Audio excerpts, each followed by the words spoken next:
कहाँ हम लोग बैठे हुए हैं? हमको तो लगता है गया के एक प्रखंड में बैठे हुए हैं, फतेहपुर के एक रघुनाथ भाई।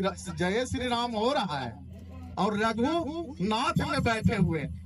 कितना अच्छा नाम है। और आप जैसे हमको दिख रहा है, गांव की झोपड़ियां अभी तक बची हुई है, खपड़ेल अब जल्दी दिखता नहीं है। लोग कहता था गम्मा में गंवार आदमी रहा है। ये नालंदा के भाषा है, अगध के भाषा है, मगही कहल जाए।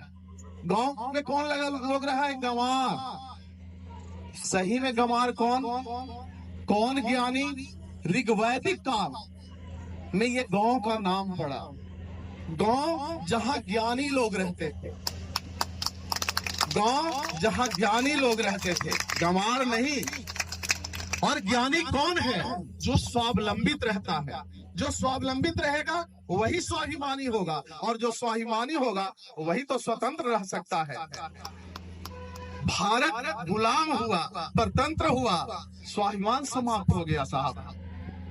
गुरु का गुरुत्व समाप्त हो गया। समझिए, अगर सरकारी गुरु जी को खूब पेमेंट दे रहे हैं और एक बीओ साहब आते हैं, डीओ साहब आते हैं, और एक मजदूर जैसा हाक रहे हैं, मजदूर भी आपसे नहीं डरता है।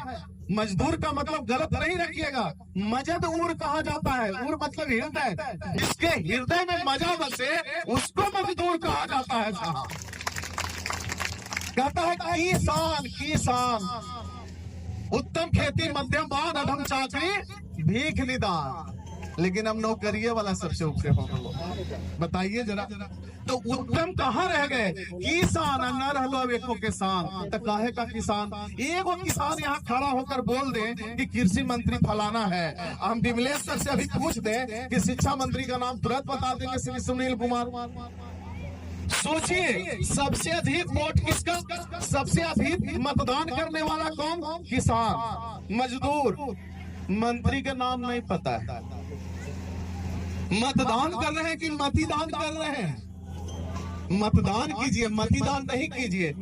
पढ़ाई किस लिए पढ़ा जाता है? भारत में एक शब्द है विद्या। यहाँ के गुरुजी क्या देते हैं? विद्या। और वेस्टर्न कल्चर वाला दिया शिक्षण पर शिक्षण। वी मीन्स नया होता है, दे मीन्स जो ये क्षण गुजर रहा है, जो हर क्षण में नया ज्ञान दे दे, उस विद्या का धारक यहाँ के गुरुदेव रहे और अपने शिष्यों को वो विद्या धारण करवाया। तो आप तो ऐसे मगध की भूमि में बसे हैं, सोचिए ना साहब, आदमी क्या पढ़ाएगा? एक पीपल का पेड़ इसी गया जिले का बोध गया बन गया साहब। जोरदार तालियां बजाइए इस गया के लिए। यहाँ का बच्चा, यहाँ के लोग कैसे, कौन सिखाएगा यहाँ का? जहाँ का पेड़ भी भगवान बना देता है। कहा लुम्बिनी से चलकर आया एक सिद्धार्थ और यहाँ के एक पेड़ के नीचे, पीपल के पेड़ के नीचे बैठ गया और उसको बुद्धत्व की डिग्री, डॉक्टरेट की डिग्री मिल गई। तो जो एक बार डॉक्टरेट करा दे, नया शोध करा दे, नया खोज करा दे, इस धरती में जन्मा हुआ एक एक बच्चा वो भगवान का ही रूप है। तो जोरदार तालियां अपने बच्चों के नाम बजाइए। हम कहेंगे ये ग्रामीण इलाके में खुला हुआ विद्यालय है आपका सरस्वती, तो माँ का चरण स्पर्श करके ही हम लोग कार्यक्रम शुरू किए हैं। सरस्वती, बस इन्हीं के साथ शुरुआत है और इन्हीं के साथ अंत है, इसलिए सरस्वती को भी धारण कीजिए। कहते हैं कि कौन भगवान? अल्लाह कोई दूसरा है? आह हृदय में उठेगा नहीं तो अल्लाह का दर्शन होगा, खुद का ज्ञान रहेगा नहीं तो खुदा मिलेगा साहब। कहते हैं भगवान नहीं मिला है, नौकरी न मिला है, भगवान मिल जाए। एक आध बार भी हमको कोई खोज कर दिखाए कि नहीं भगवान मिल गया। अरे नौकर बनना, इतना अच्छा से बच्चा को पढ़ाते हैं, लिखाते हैं, काफी मेहनत करते हैं, खर्च करते हैं, और क्या बच्चों को शिक्षा देते हैं? क्या आशा रखते हैं? पढ़ लिख के बेटा नौकरी करिए, यही लगी पढ़ा रहा है। तो मोरी जाकर गुहार ही लेता है। तो पढ़ाइए, जब आपके बच्चे में कोई विशेष गुण जागृत हो रहा हो। भगवान जो भूमि, गगन, वायु, अग्नि और नीर, ये पांचों पंच महाभूतों को अपने नियंत्रण में रखता है, उसको हम लोग कहते हैं भगवान। ईश्वर जो अंदर जा रहा है, अगर कहीं निकल गया और कहा कि अब न लौटेंगे भैया, तो श्री राम नाम समझते हैं ना, इसलिए ई के तरफ ध्यान रखिए। जब भी बोलिए तो दूसरे के तरफ ध्यान देने के पहले खुद के तरफ भी देखिए, तो खुदा जागृत हो जाएगा साहब। गॉड कहते हैं, कोई और चार परम सत्ता नहीं है। हिंदुओं ने, सनातनियों ने कई माताओं को अलग अलग तस्वीर में पूज दिया। जैसे आप एक इलेक्ट्रिक का प्रयोग करते हैं पंखा में हवा के लिए, हीटर में उष्मा के लिए, अगर बल्ब में लगा देते हैं रोशनी मिल जाता है। तो सनातनियों ने क्या किया, क्योंकि बहुत पुराना धर्म है ये, धर्म वही जो धारण किया जाए। पानी पीते हैं कि नहीं? बिना पिए रहिएगा तो पानी पीना धर्म है। भोजन करते हैं, बिना भोजन किए हुए रहिएगा, मरने का डर है भाई, तो भोजन करना धर्म है। तो जमाल गोटा खाइएगा, कोई खाइएगा जमाल गोटा?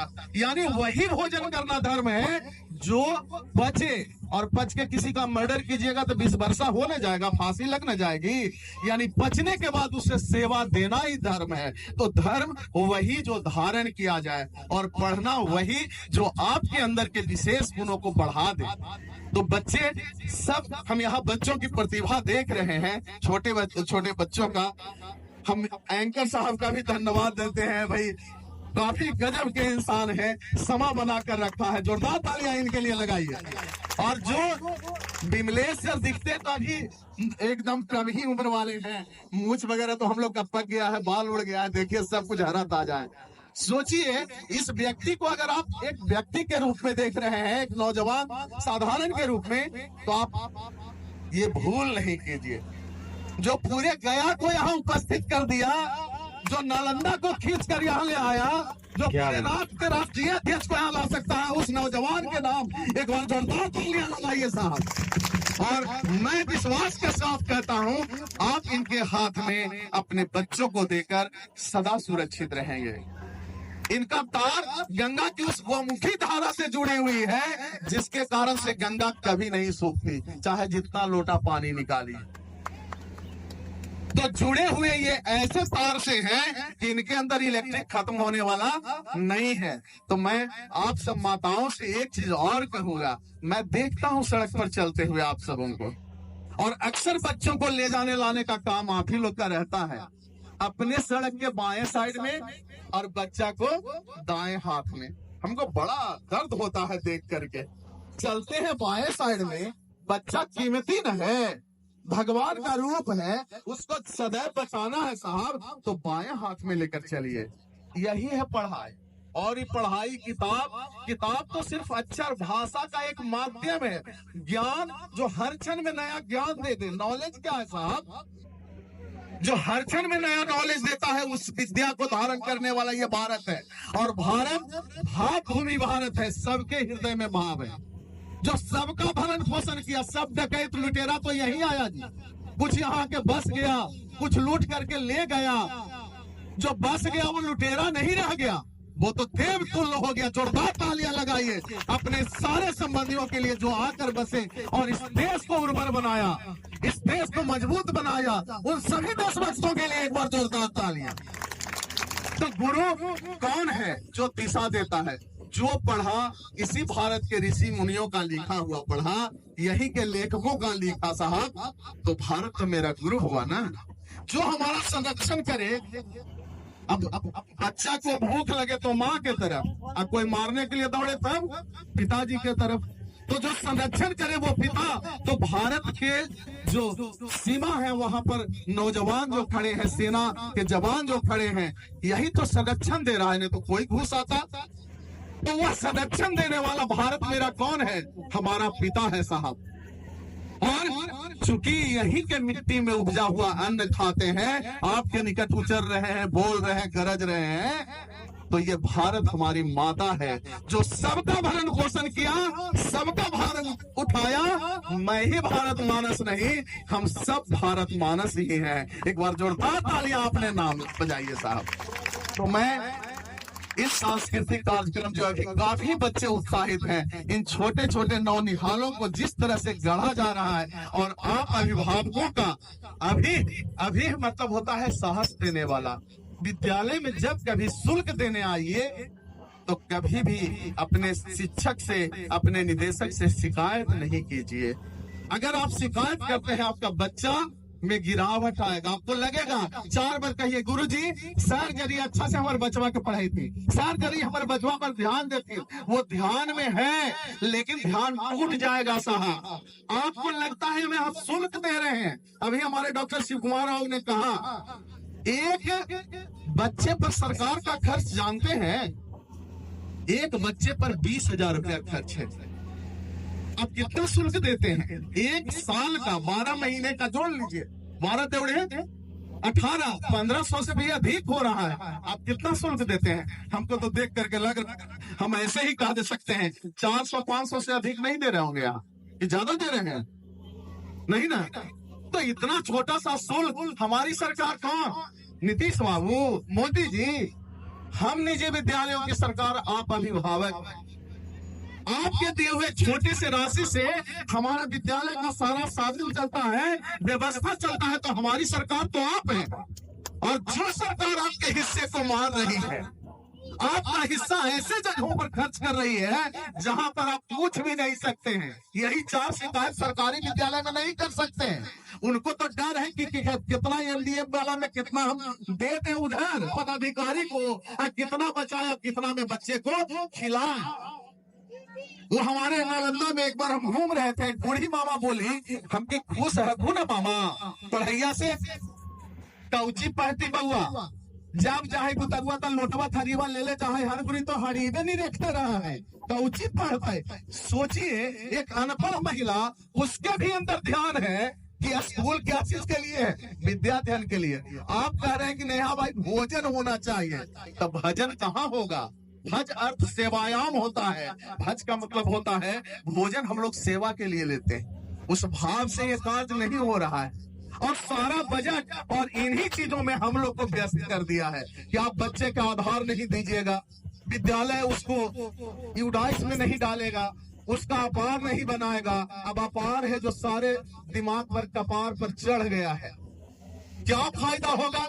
जिसको अभी ककहरा का ज्ञान नहीं है, जो अपने बच्चों के भविष्य को गढ़ नहीं पाता है, जो अपने मंत्रालय का नाम नहीं जान रहा है कर्म करने वाला, वो अपने बच्चे का अपार आईडी से देखेगा, बच्चा से लेकर के इंटरमीडिएट तक का रिजल्ट देखेगा। लगता है जी कोई कॉपी, मामा कंप्यूटर चलावा नहीं चला बहु, तब कहाँ देख बहु। अब ऐसी व्यवस्था हो रही है जिसमें हम लोग फीस रहे हैं। तो हम यही आप सबसे गुजारिश करेंगे कि यह जो शिक्षित बिहार पहले बनेगा, तब शिक्षित भारत बनेगा। और यह जो गया की धरती है, कहता है कि गए दानव विष्णु के पद के नीचे दबा हुआ है। भाई एक बात रहे तब ना, विष्णु पद मंदिर भी इसी गया में, यानी जहां विष्णु जी अपना पैर हटाए कि गए दानव उठ खड़ा होगा, तो आप ही नहीं ना जाइएगा, पूरा का पूरा बिहार खत्म हो जाएगा। इसलिए आप लोग धरती पर वही विष्णु का चरण रखे रहिए, ताकि हम लोग भी जहाँ रहे सुरक्षित रहे। तो जोरदार तालियां एक बार गया के नाम और इस विद्यालय के लिए, सरस्वती इंग्लिश एकेडमी के लिए। बच्चे का शुल्क समय पर दीजिए, थोड़ा सा शुल्क दीजिए, आपको कभी शिकायत का मौका नहीं मिलेगा। समय से शुल्क दीजिएगा, कहना नहीं पड़ेगा, आपका बच्चा बढ़ जाएगा। और दुनिया में आप माता पिता का, अपने गुरुजन का नाम रोशन करेगा और आपका जीवन सफल हो जाएगा, आपके बच्चे का जीवन सफल हो जाएगा। इन्हीं शुभकामनाओं के साथ